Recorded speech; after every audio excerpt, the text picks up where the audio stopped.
The war brides that came from England and Vietnam to America in the 1940s were in the thousands. With the hope of new life in America, they left their old lives to continue with their husbands. However, the immigration laws in America pose a threat to all the war brides looking for a new story. Women from England, Germany, and Japan, all wanting to travel from their homes to come to America, faced a plethora of challenges in their travels. Between immigration laws, travel restrictions, and war conflicts, the war bride's new future looked more daunting by the minute. The war brides wed men stationed in England for World War II. While the military men were in England, they met and married their spouses. But when the war ended, many of the military officers returned home without their wives or their families they joined while stationed in England. Precise totals are hard to determine, but between the years 1942 and 1952, about 1 million American soldiers married foreign women from 50 different countries. As many as 100,000 war brides were British, 150,000 to 200,000 hailed from continental Europe, and another 16,000 came from Australia and New Zealand. These women had to obtain legal citizenship in the United States in order to travel there to be reunited with their husbands. American Legion Americanism Division Director Elmer W. Sherwood outlined steps foreign-born GI wives specifically needed to take to become U.S. citizens. First, they had to register with the American Council in a native country. Second, they had to obtain a visa. Third, on arrival in America, present the visa to the port of entry officials who will forward it to the Commissioner of Immigration and Naturalization in Philadelphia. Fourth, before completing 2 years of residence in the United States, file a preliminary petition for citizenship. Fifth, at the end of 2 years of residence, file a formal petition for citizenship. And sixth, attend a court hearing to determine eligibility to be naturalized. With this new law, it allowed more women to be transported to America with freedom. It had been expanded at various times, removing barriers for Indian, Filipino, Korean, and Japanese soldiers and spouses.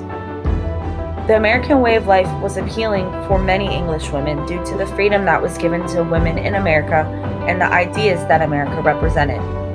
On December 28, 1945, a law was passed to allow women married while overseas to come into America without breaking any type of immigration laws, thus creating Operation A Magic Carpet.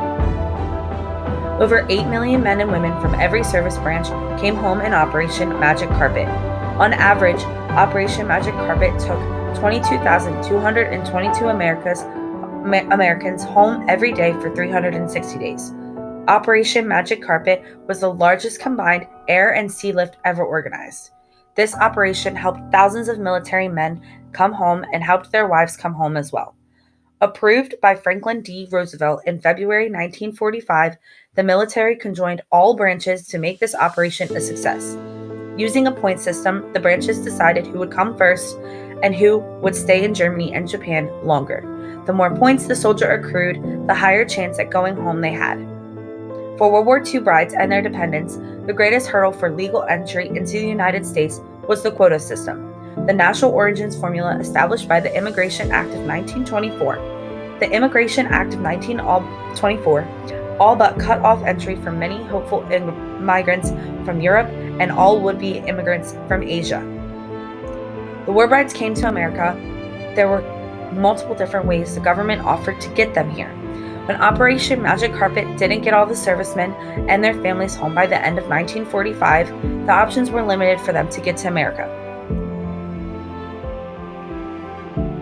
After arriving in America, the war brides would soon come to realize that America wasn't all it was cracked up to be.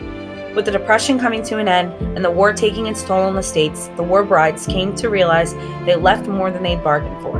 When the war brides came to America, the one common thing they all had was missing their family and the unfamiliarity that the states and how to communicate with the people and the city around them. Much like their husbands, they had things to adjust to in their states as the same as their husbands had to adjust to when coming to England for the war.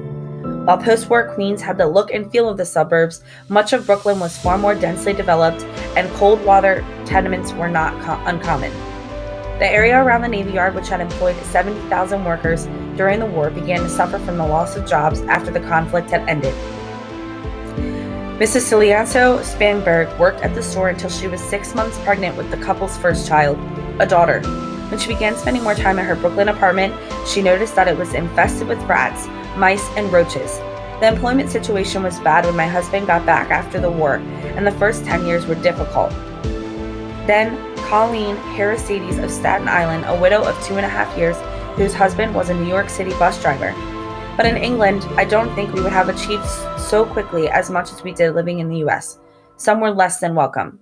Yet for virtually all of the brides, moving to the United States was traumatic. Many of the couples who met in the early 1940s already had babies by the time the war was over, but lack of jobs and post-war housing shortage meant dozens of the newlyweds were forced to live with in-laws.